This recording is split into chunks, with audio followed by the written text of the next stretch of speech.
नमस्कार दोस्तों, और आप देख रहे हैं हमारे YouTube channel education for Bharat. हमारा उद्देश्य है आपको कानून व शिक्षा की नई नई जानकारी देकर आपको जागरूक बनाना। तो दोस्तों, काफ़ी दिन से या फिर हमने जो हाल ही में जो वीडियो अपलोड किया था उसके बाद काफ़ी सारे स्टूडेंटों की जो क्वेरी हमें मिली, यानी कि स्टूडेंटों ने हमसे जानना चाहा कि हम सर प्राइवेट यूनिवर्सिटी से हमने कोई कोर्सेज किया है या फिर हमने कोई प्राइवेट यूनिवर्सिटी से कोई डिग्री की है, पर जब हम आरटीआई लगाते हैं तो यूनिवर्सिटी हमारा रिप्लाई नहीं देती है, या फिर हम प्राइवेट यूनिवर्सिटियों में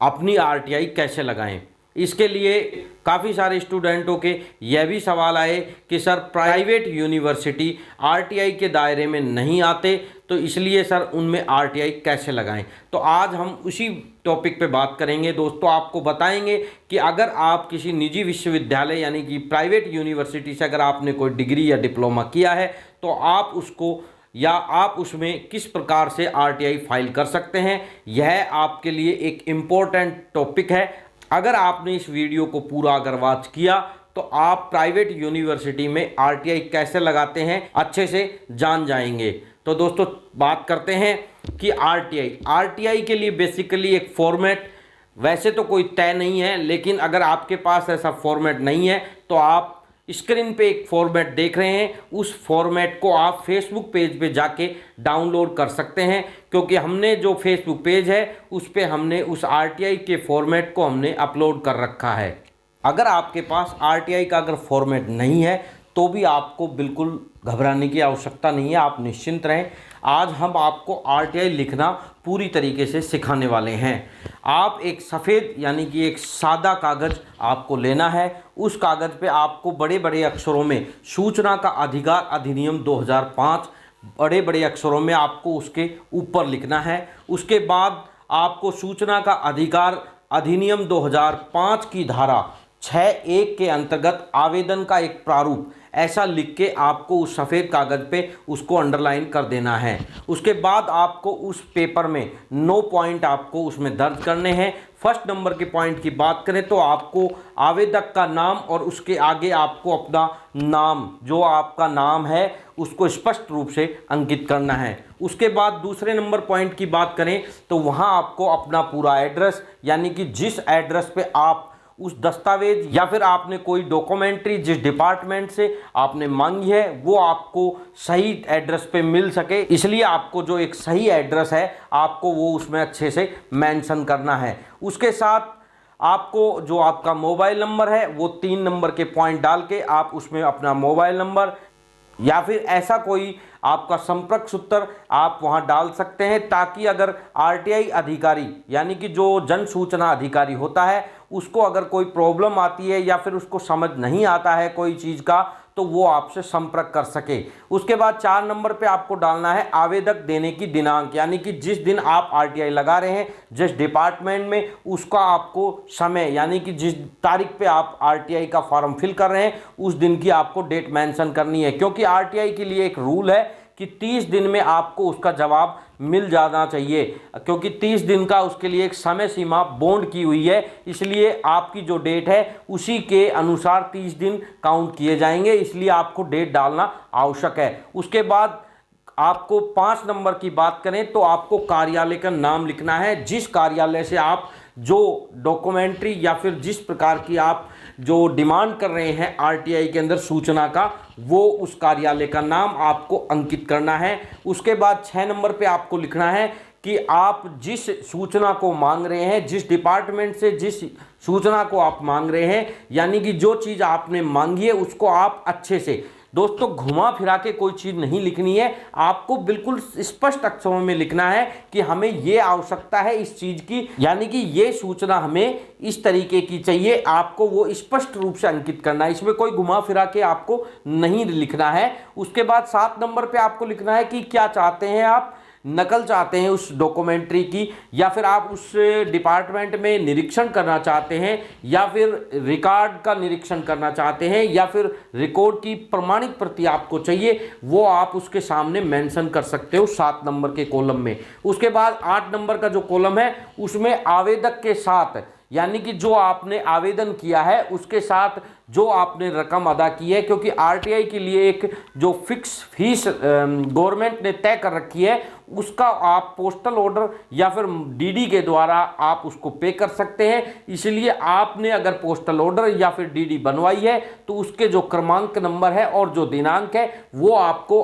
8 नंबर के जो फॉर्मेट है उसके सामने मेंशन करनी है कि हमने इस आरटीआई के पर्पज में जो पोस्टल ऑर्डर या फिर डीडी जो बनवाया है उसके क्रमांक नंबर यह है, ताकि जो जन सूचना अधिकारी है वो आपकी जो डीडी या फिर पोस्टल ऑर्डर के जरिए जो आपसे फीस आरटीआई के लिए आप तय कर रखी है वो प्राप्त कर सकें। उसी के साथ 9 नंबर स्पेशल टॉपिक है, क्या आवेदक गरीबी रेखा से नीचे की श्रेणी में निवास कर रहा है या फिर बीपीएल है। आपको 90 नंबर में ये लिखना है कि आप बीपीएल परिवार से है या फिर नहीं है। अगर आप बीपीएल परिवार से हैं तो आपको आवेदन करने के साथ साथ उस प्रारूप यानी कि जो आरटीआई के लिए जो प्रपत्र आप भेज रहे हैं उस प्रपत्र के साथ आपको जो बीपीएल का कार्ड है उसकी एक फोटोकॉपी संलग्न करनी है। अगर आप बीपीएल में नहीं है तो कोई प्रॉब्लम नहीं, आप उसके सामने नहीं लिख सकते हैं। ये आपका एक आरटीआई के लिए एक फॉर्मेट तैयार हो गया। अब आपको इसके नीचे राइट साइड में हस्ताक्षर करना है और आपका जो हस्ताक्षर है वो आप यहाँ मेंशन कर सकते हैं। करने के बाद आप इस प्रपत्र को एक साफ से लिफाफे में डाल के, इसी के साथ आपको एक आवश्यक जानकारी और बताना चाहूँगा कि अगर जब आप डाक से इस प्रपत्र को भेज रहे हैं या जिस डिपार्टमेंट से आप जो सूचना मांग रहे हैं उस डिपार्टमेंट में जब सूचना के लिए ये पत्र भेजें तो उसके साथ एक खाली लिफाफा जिसके ऊपर आप अपना नाम अच्छे से और जो आपका एड्रेस है वो अच्छे से भर के उसके ऊपर 10 रुपये की टिकट यानी कि जो नॉन जुडिशियल टिकट आती है वो उसके साथ अटैच जरूर कर दें, ताकि जब जिस डिपार्टमेंट में आपने आरटीआई लगाई है जब उसका रिप्ले वो जन सूचना अधिकारी आपके निवास या आपके एड्रेस पे भेजेगा तो उसके अंदर जो लिफाफा है और वो जो टिकट लगी हुई है जिससे आपका जो डाक है या फिर आपकी जो सूचना है आपको सही समय पे आपको मिल सके। दोस्तों, अगर आप आरटीआई लगा रहे हैं तो कोशिश ये करें कि इस जो आरटीआई है इसको आप रजिस्टर्ड डाक से या फिर आप इसका स्पीड पोस्ट करा के ही भेजें, ताकि आपके पास उस चीज़ की स्लिप अवश्य रहे। क्योंकि जब कई डिपार्टमेंट ऐसे होते हैं जब अब आरटीआई लगा देते हैं उसके बाद जब हमें इसका रिप्ले नहीं मिलता है और 30 दिवस आरटीआई के लिए एक जो तय की गई समय सीमा है जब वो क्रॉस हो जाती है तो आपको इसके फर्स्ट अपील के दायरे में या सेकंड अपील के दायरे में भी जाना हो सकता है। क्योंकि कई स्टूडेंटों के सवाल थे कि सर हमने आरटीआई तो लगाई लेकिन 30 दिवस हो गए उसके बाद भी हमें आरटीआई का जवाब नहीं मिला। तो दोस्तों उसमें कमी आपकी रही, क्योंकि अगर आपका आवेदन लगाने के बाद 30 दिवस में अगर आरटीआई का जवाब आपको नहीं मिला तो आपको पूरा प्रोसेस फॉलो जरूर करना चाहिए था। क्योंकि प्रोसेस फॉलो करने के लिए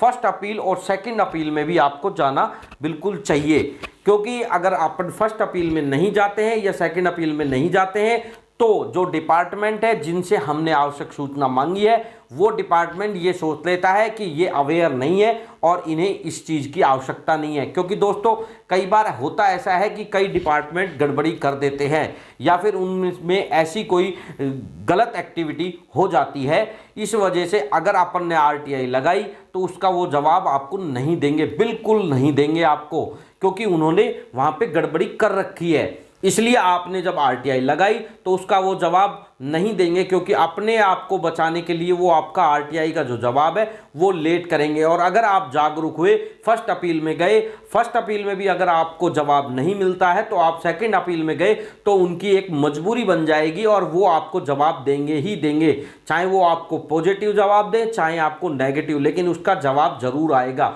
तो इसलिए आप प्रोसेस को फॉलो जरूर करें। आपको जो हमने जो आरटीआई के लिए जो प्रारूप बताया है इसके अकॉर्डिंग आप जब आरटीआई लगाएंगे और उसके लिए जो समय सीमा है 30 दिवस की आप वेट करेंगे,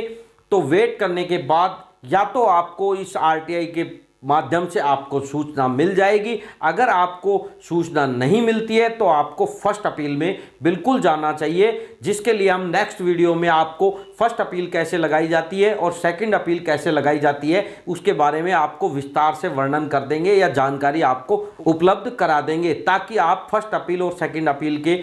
प्रोसेस को भी फॉलो कर सके। तो दोस्तों ये जो प्रपत्र है इसको आप अच्छे से लिफाफे में डाल के और उसके जो आपने एड्रेस भरा है, जिस डिपार्टमेंट से आप सूचना चाह रहे हैं या फिर जिस यूनिवर्सिटी से आप अपनी जो डिग्री या डिप्लोमा की जो सूचना चाह रहे हैं वो आप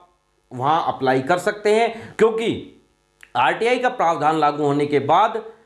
प्रत्येक डिपार्टमेंट में एक जन सूचना अधिकारी नियुक्त करके रखा हुआ होता है। जब आपकी डाक संबंधित विभाग या यूनिवर्सिटी को जब प्राप्त होगी तो उनका जो जन सूचना अधिकारी है उनको फॉरवर्ड कर देंगे और जो आपने जो सूचना मांगी है वो आपको प्रोवाइड करा दी जाएगी। तो आप इस तरीके से आप अपनी आरटीआई लगा सकते हैं और इस तरीके से आरटीआई लगाने के बाद जो आपने सूचना मांगी है या जिस सूचना की आपको आवश्यकता है वो आवश्यकता आपको सही समय पे और सही तरीके से प्राप्त हो सकेगी। दोस्तों, अगर आपके अंदर अभी भी कोई सवाल है या आपको ऐसा कुछ डाउट है तो आप कमेंट बॉक्स में हमें ज़रूर बताएं ताकि हम आपके उन सवालों का सही से जवाब दे सकें। और आपको हमारे द्वारा दी हुई जानकारी अगर हेल्पफुल लगे तो हमारे वीडियो को लाइक व शेयर जरूर करें। अगर आपने हमारे चैनल को सब्सक्राइब नहीं किया है तो चैनल को सब्सक्राइब जरूर कर लें ताकि आपको हमारे द्वारा एजुकेशन व कानून की अच्छी जानकारी मिलती रहे।